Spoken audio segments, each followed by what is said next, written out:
everyone, I am Zazubaar, and welcome to part 3 of Sicktastic Films' Jurassic Park Review miniseries.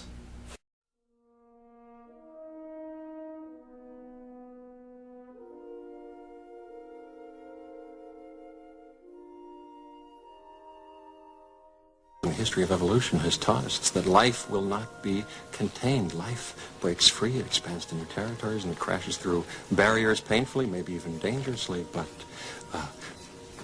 I'm simply saying that life finds a way.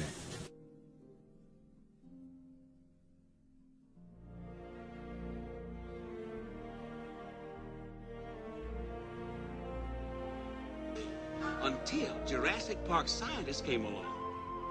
Using sophisticated techniques, they extract the preserved blood from the mosquito and, bingo, dino DNA.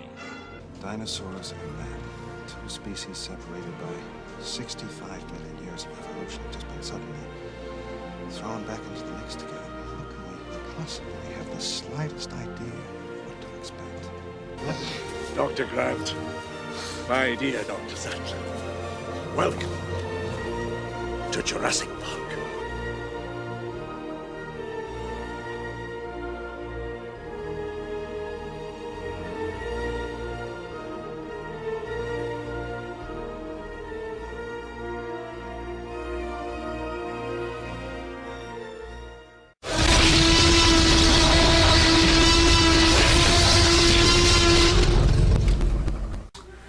And now we come to Jurassic Park 3 from 2001. The first Jurassic Park film not directed by Steven Spielberg, and also the first Jurassic Park film not to be based on a novel by Michael Crichton. Both differences with the previous two films caused problems, and we'll get to both in a couple of minutes. Now, Jurassic Park 3 is a bit of an anomaly in the film world because when you watch the movie, it's going to come off like the production company didn't know they wanted to make this movie. Making Jurassic Park 3 was a quick move just because the franchise is popular and they wanted to cash in on it in 2001, 4 years after The Lost World. That's how it comes off to me. However, after doing research, you very quickly learn that Jurassic Park 3 was planned ever since the release of The Lost World. Joe Johnston, who directs Jurassic Park 3, wanted to direct The Lost World. However, Spielberg wanted to helm a sequel to see if it'll still work, and it did to varying degrees. And he promised Johnston that he would direct the third film. So Jurassic Park 3 was basically always going to happen ever since The Lost World was going to happen. Basically, since they knew Jurassic Park sequels were possible, they said, okay, so we're going to do a third film and you can direct it. Now, Michael Crichton did not write a third Jurassic Park novel. There's only Jurassic Park and then there's The Lost World. Now, the thing about The Lost World, you can criticize it to death. The film does have a lot of problems. I outlined them in my Lost World review. However, The Lost World cannot be criticized for being pointless. Jurassic Park was a complete story. It told a complete story, it had complete themes, everything about it was tight. It was a tight film. It didn't demand sequels. However, sequels were open. You've got dinosaurs living in the 20th century into the 21st century. There's multiple possibilities for that can be used in different films, and Michael Crichton took a different tack with that. He didn't just repeat the same story from Jurassic Park, he expanded his universe, he expanded his ideas with the Lost World novel, and thus the film did that. It didn't just repeat the same exact thing that Jurassic Park did again on a different island. It expanded on some of the ideas. It didn't necessarily explore new themes, but it explored new possibilities for this universe. You can't call The Lost World entirely pointless because it feels like it's a natural progression for this universe. The only thing that makes The Lost World troublesome is its execution. Its execution is not there. The premise is there and is very strong. So it's not a pointless film, it's just a problematic film in how it executes its premise. Jurassic Park 3 is undeniably a pointless movie. There is nothing about Jurassic Park 3 that needed to be done in this universe. Jurassic Park 3 is just oh no, let's go back to Isla Sorna because this one small bad thing happened. Nothing is really expounded upon in the universe. Nothing that major, really. All we get are some new dinosaurs and the return of Alan Grant. Nothing about Jurassic Park 3 needed to be told on the big screen. It could have been a one-shot comic. That's how it feels if Jurassic Park was a comic series, which it has had comic series, so.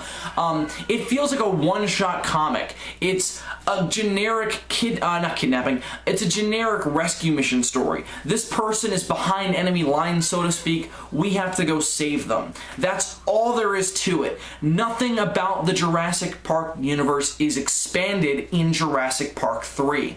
It's just a one-and-done survival horror story, and that's not very interesting. Both of the other Jurassic Park films are survival horror stories. Jurassic Park is a 5 out of 5 movie for me. I think it's brilliant. And it's not just a survival horror story. There's a lot of other stuff going on that's interesting, that makes Jurassic Park unique, that makes Jurassic Park Jurassic Park. The Lost World, as I said, the only thing that's bad about The Lost World is its execution. The premise is very, very strong. It doesn't just repeat what Jurassic Park did. It tries to expand its universe. But it too, while trying to expand the already established Jurassic Park universe, is also a survival horror film. Now, the survival horror stuff is not entirely well done, but it's there, but it's not the primary focus. Jurassic Park 3's primary focus is on the survival horror stuff. It is in the goddamn premise. The premise of Jurassic Park and The Lost World are not survival horror premises necessarily. The survival horror stuff comes naturally from it. The survival horror is the sole thing driving Jurassic Park 3, and how many goddamn times have we seen that before? Jurassic Park 3 is a tired film. Nothing about it screams this movie had to be made so that way this could be put on the big screen. No, it's just so entirely just generic, I suppose is the word to say. It's just, oh, a kid got trapped on an island with dinosaurs. Let's get someone who knows dinosaurs and go and save him. It's been done. It's tired. It's not really a Jurassic Park story.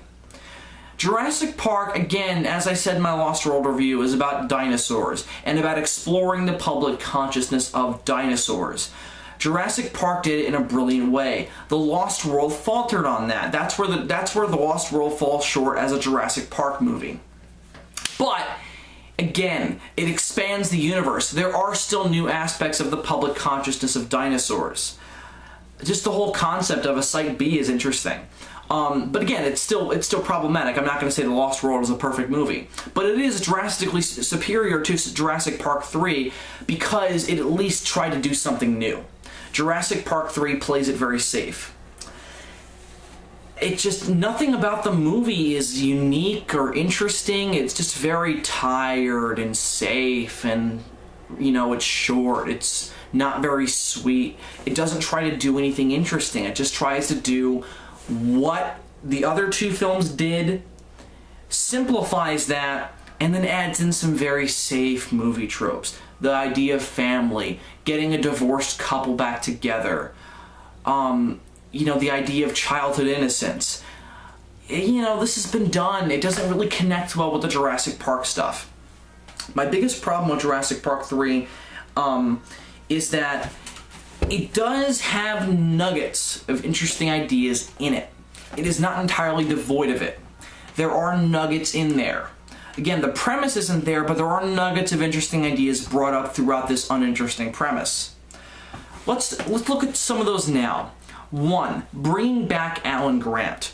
Now, we talked about how in The Lost World, it didn't make a lot of sense for them to use Ian Malcolm because Ian Malcolm's not a paleontologist, and the expedition, the premise of The Lost World, you know, demanded a paleontologist. There was really no reason for Ian Malcolm to be there except that his girlfriend was in trouble.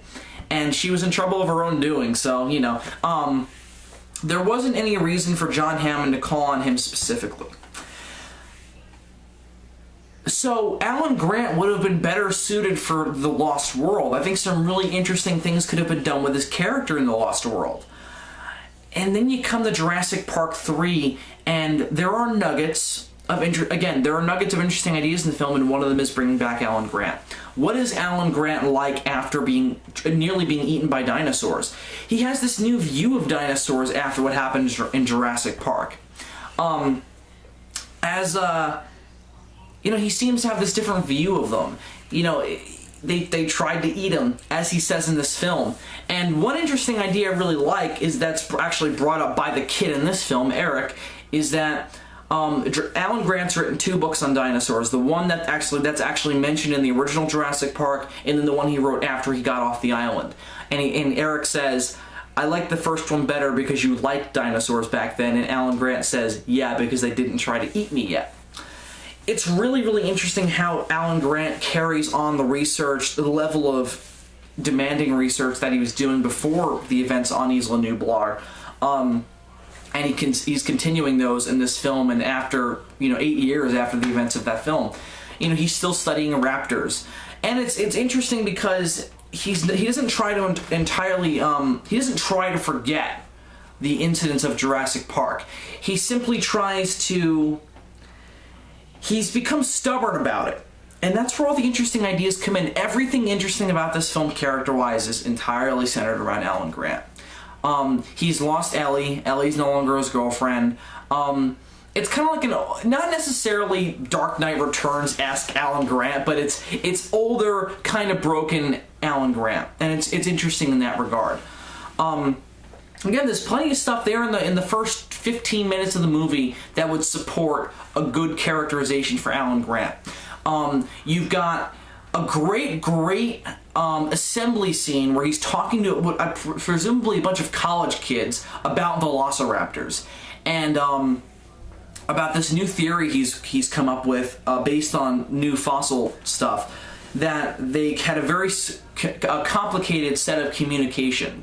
That they had this thing called a resonating chamber, which his assistant, Billy Brennan, who was the main character in the film, models, I guess. He creates like a fake version, and he shows how raptors communicated. And there is this really great shot.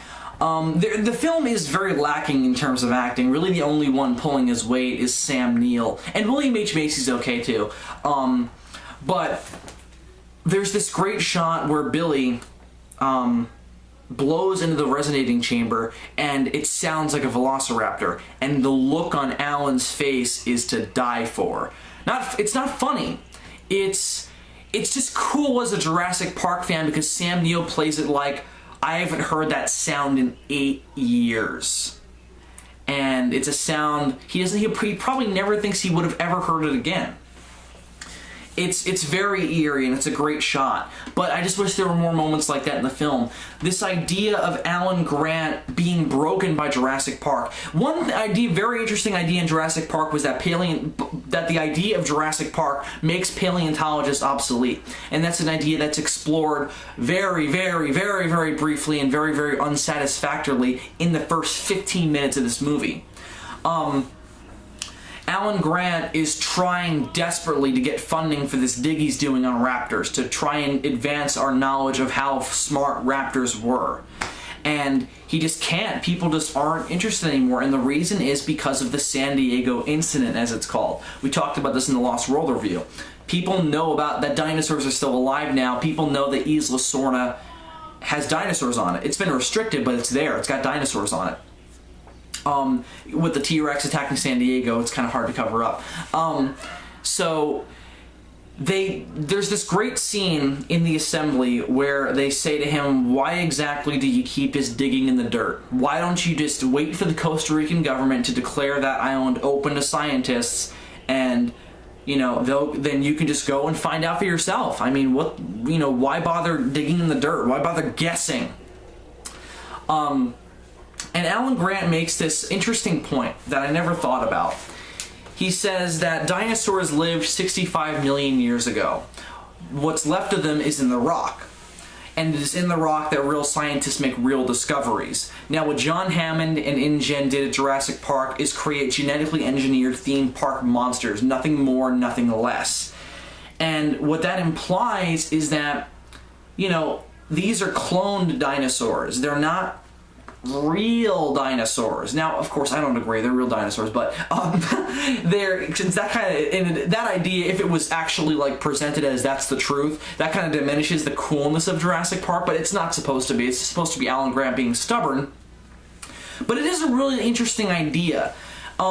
It's nearly like this purity of paleontology, this purity of science, that those are tainted. You know, it's so easy to just go into Isla Sorna and look at a velociraptor and say, damn, that's a really smart dinosaur. When we could dig in the dirt and analyze these dead things, and then we can learn, we have to work to try and understand about these animals.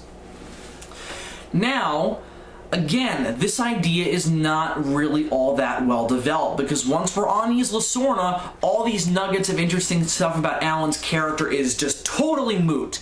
It's all about running away from the Spinosaurus, evading the velociraptors, jumping around the pteranodons, just all this stuff.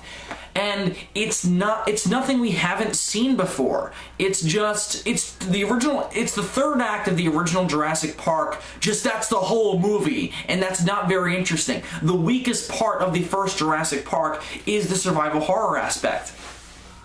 Again, it's not bad, it's just not as interesting as the first act is, with all the science stuff and the themes and all that. And that's all Jurassic Park 3 is running away from dinosaurs, and that's not that interesting.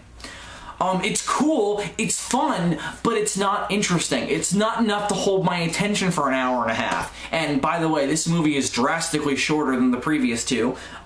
It feels a lot more like a pilot for a Jurassic Park TV series than it does a movie, because the premise is so simple.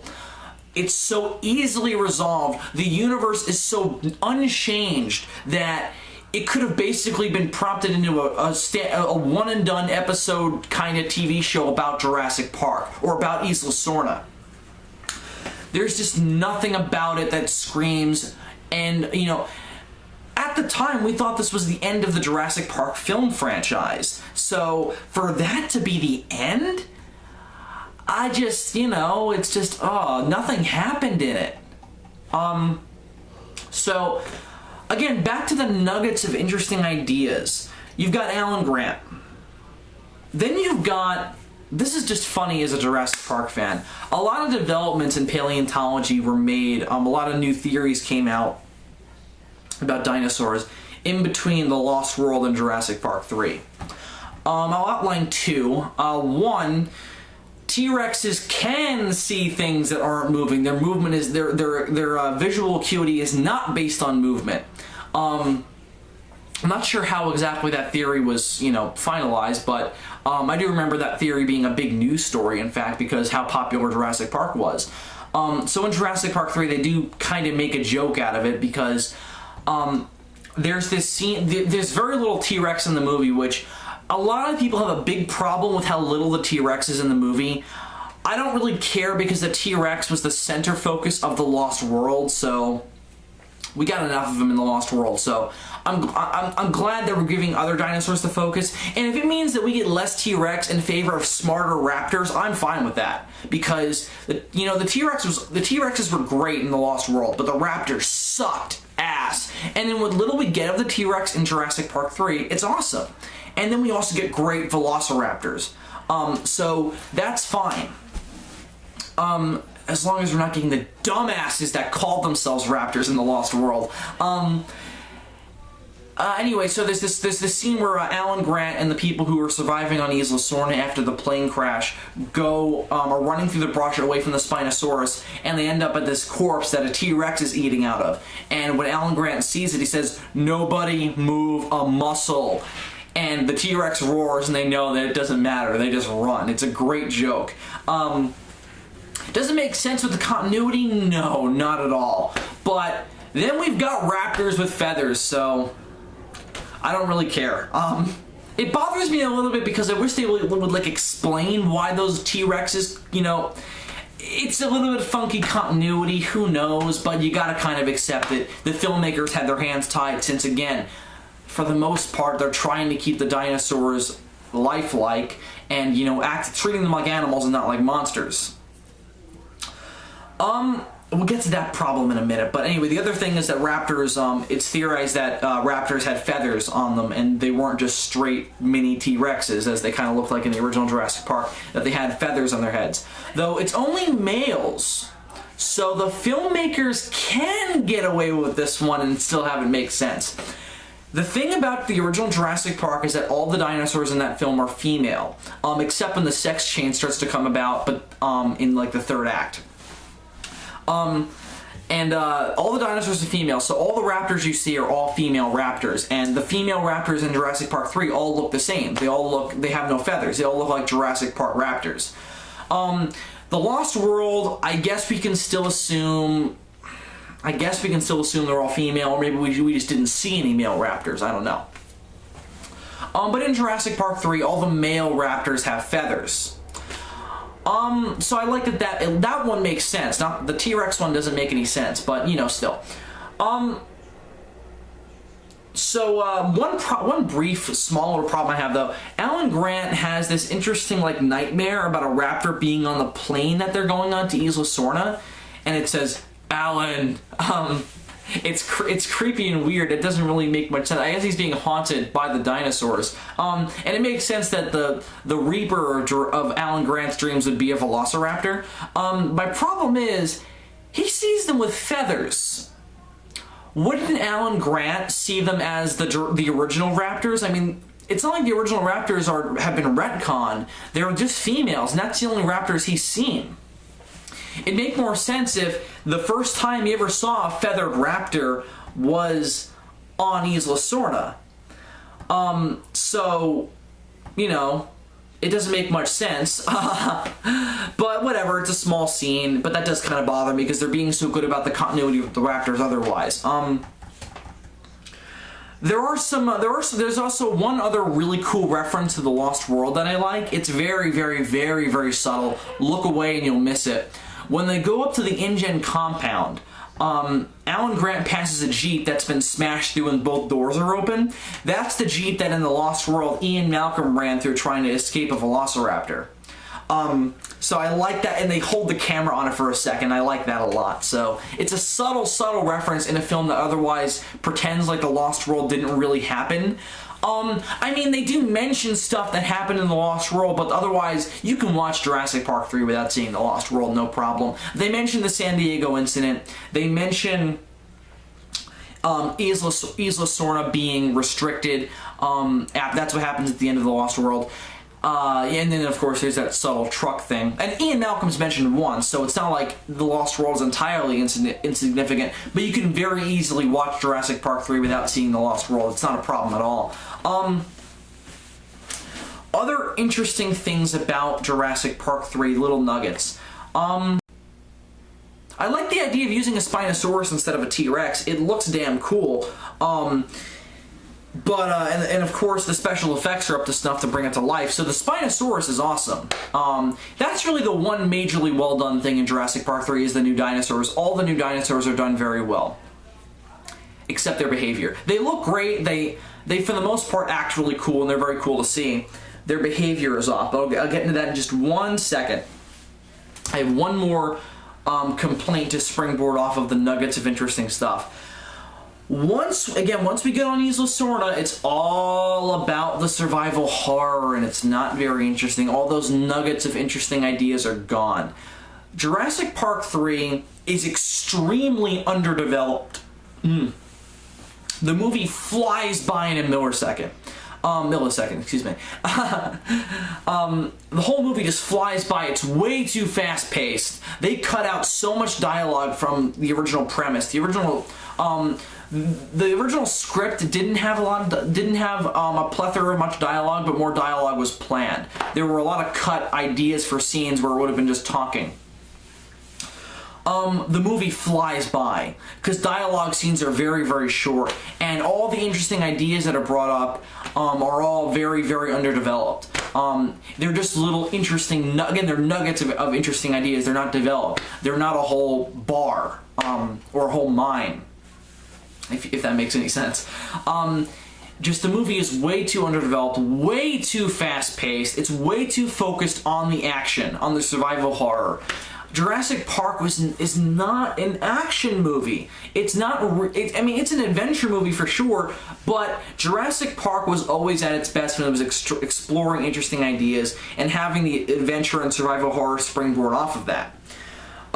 Even in The Lost World, where even still it was still a little bit too much action, but you know, even The Lost World had that. Jurassic Park 3 doesn't have that at all. We're on the island in 10 minutes. Or not 10 minutes, more like 15, I guess. We're on the island in 15 minutes. We're seeing dinosaurs in 20.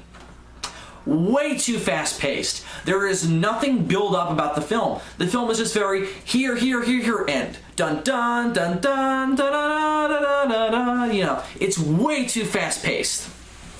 So yeah, that's really probably my biggest overall complaint with Jurassic Park 3 is how fast-paced it is and how underdeveloped its ideas are. The movie is just way too quick.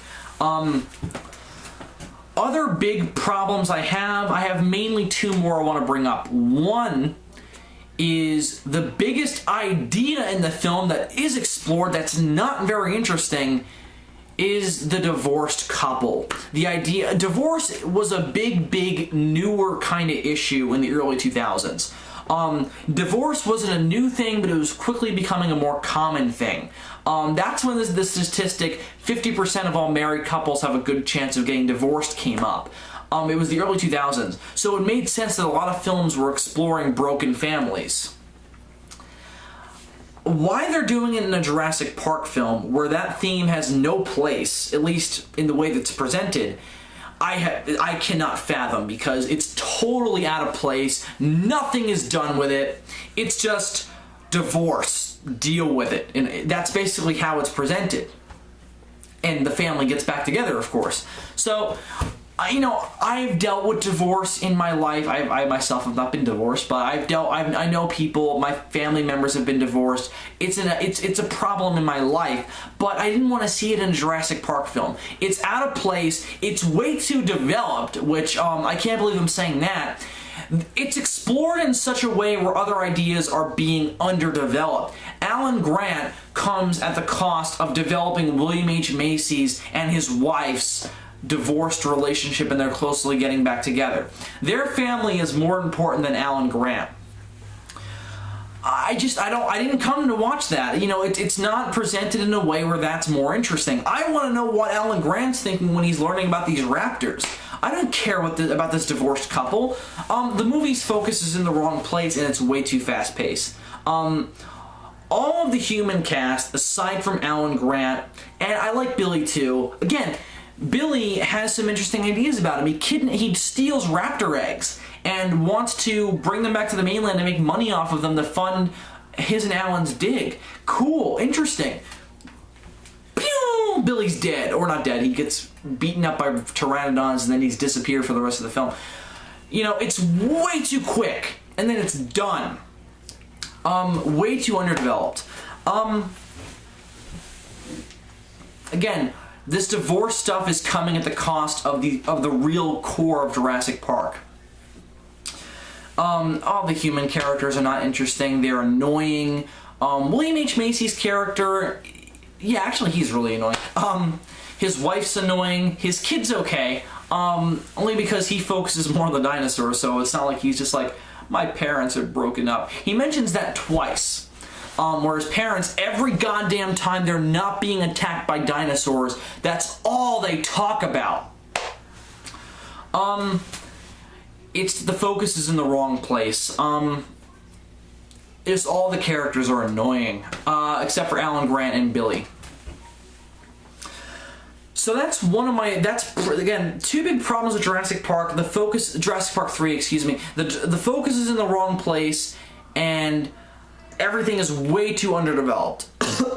It's more about the adventure, survival horror, and this divorced family than it is about the stuff that makes Jurassic Park, the dinosaurs, Alan Grant, the themes involved with Jurassic Park. That's all under all this other stuff that's not very interesting. So now we're getting into my other big problem, and we're going to end this review soon since this is going on longer than I wanted. The dinosaurs are a mess in this movie. All the new ones are cool. The pteranodons are awesome. If they don't get enough screen time though. The Spinosaurus is very, very cool. That fight scene with the T-Rex, of course, as a Godzilla fan, when I saw that in theaters, I was like, fuck, that's cool. Seeing two dinosaurs beat the crap out of each other. Of course, as a Jurassic Park fan, I mourn for the T-Rex, but, you know, still, it was cool. And I had the little play set where you could, it was basically Rock'em Sock'em Robots, but with the Spinosaurus and the T-Rex, and you just had them fight each other. It was awesome. So that, of course, that scene is very, very cool, and very, very nostalgic for me, in fact. So I really, really like that scene. But the dinosaurs, again, same problem as with the Lost World, but way more escalated. The dinosaurs are not animals in Jurassic Park 3, they're monsters. That's all they are. They're even called monsters. So I don't want to dwell on this point because I think it makes itself for it. I don't really have to develop it that much since the film very much so presents its own problem. The dinosaurs are just monsters. There's like 3 scenes, and they're very, very short, where the dinosaurs are treated with majesty. It's admittedly more than the Lost World had, but the Lost World had more interesting ideas than Jurassic Park 3 does. I love the shot where the plane is flying over Isla Sorna and you see the herds upon herds of dinosaurs and the music swells up. But very quickly, it's funny because the movie nearly does a meta-commentary on its own problem. The looking for the kid overshadows Alan Grant describing the dinosaurs, and it's just like, I'm more interested in that. Get this shit away from me. I want to know what these dinosaurs are. I want to know what they're doing. I want to hear the Jurassic Park theme swell as these dinosaurs run around.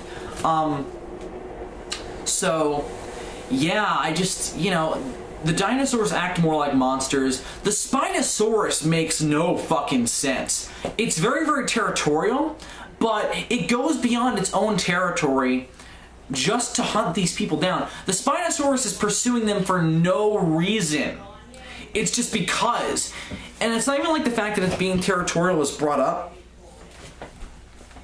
It just chases these people because it's the main bad dinosaur of the film. We want to see the Spinosaurus interacting with these characters. We want to see them being chased by it. That's for the most part exciting.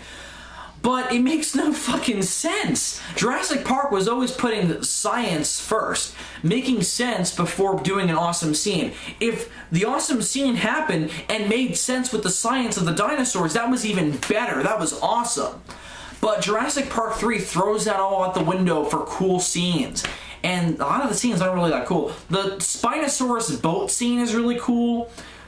The first plane scene is pretty cool.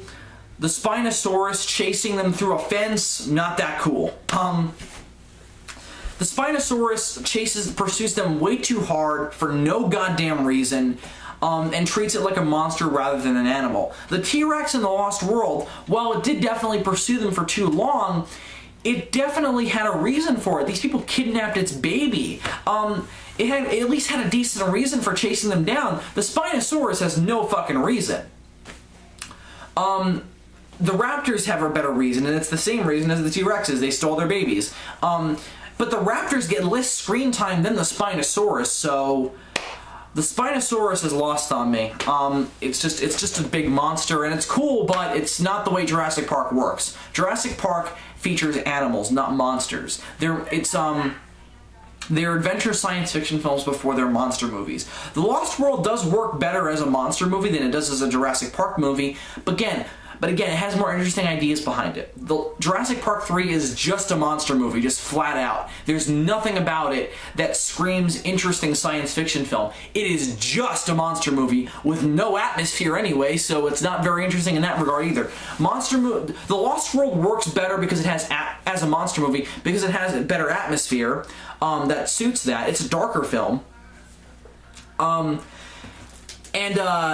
It just works better as a monster movie, and Jurassic Park 3 completely botches everything up. It's not a train wreck, but it's damn close. It's a pretty nasty ride, and not nasty in a good way. Jurassic Park 3 just botches up the things that make Jurassic Park to such a degree that it's nearly entirely superfluous to watch. I think I'm going to wrap up this review just by saying, if you're a Jurassic Park fan, watch it for the cool dinosaur stuff, and for Alan Grant, but for nothing else. There's not a lot going for Jurassic Park 3, but it is definitely still entertaining, and I have a level of nostalgia for it that I don't know if anyone else has. So I still watch it. I still definitely enjoy it to a degree, but there's so many problems with it. It definitely is worse than The Lost World, undeniably. But just the movie botches a lot of things up. Nearly everything it tries to do is not executed well. It doesn't try to do much anyway, so that's saying something. It's just really, it really is a pretty mess, if that makes any sense. Great special effects. The dinosaur scenes are fun, but underneath all that, it's a mess. So I have tossed and turned with what score I'm going to give Jurassic Park 3, but since I still really enjoy it, I think I'm going to go with a 2.5 out of 5. It is technically a bad movie, but I still enjoy it to a degree. I don't think many other people will. If you're interested in the Jurassic Park story, there's not much advancement for that, so if you're curious, go for it. It's a fun ride, but not much more than that. So a 2.5 out of 5 for me. So I think that's going to do it for my review of Jurassic Park 3. Thank you very much for watching. Though that is the last Jurassic Park film, we're not done yet. I still want to do one more video that's going to be a couple of things. We're going to be reviewing a current Jurassic Park thing that I'm very into right now. We're going to be taking a look at the iPhone game Jurassic Park Builder. Yeah, I know. We're not devoting an entire day to it. We're just going to take a look at it, and a pretty in-depth look. So I hope you guys will join me for that. But before we do that, we're also going to be doing a retrospective on the 3 films, my ranking of them, which is basically, well, you'll see. We're going to be ranking them, just overall my retrospective on Jurassic Park. We're going to be talking about we're going to be talking more in depth about the 3D re-release of Jurassic Park. And then of course, we're going to be talking about Jurassic Park 4. It is definitely happening now. Is that a good thing? Find out tomorrow when we conclude Sicktastic Films' Jurassic Park Review miniseries. Thank you very much for watching. I'm Zazubaar.